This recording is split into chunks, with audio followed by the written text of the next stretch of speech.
បាទអ្នកទោសពុកម៉ែបងប្អូនគ្នាបាទនេះគឺបងមកខាងទីតង់ខេវកូរ៉េតែខាងបងប្អូនបត់រៀងអាងត្រាប់បាទនេះគឺប្រភេទបត់រៀងអាងបាទហើយនេះគឺការដាក់កមើបងប្អូន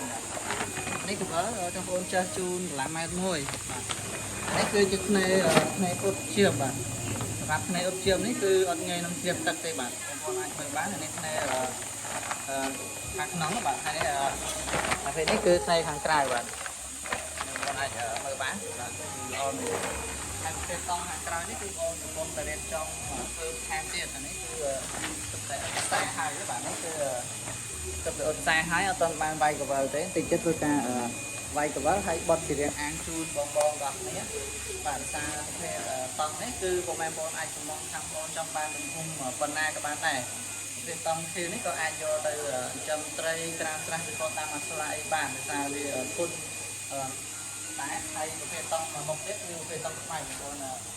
បាននេះខាងបងប្អូនរៀបចំរួយអីពេលតង់ខ្មៅនេះគឺផ្ញើទៅខាងស៊ីមរៀបបាទអានេះគឺ30គុណ10បាទហើយខាងក្នុងនេះ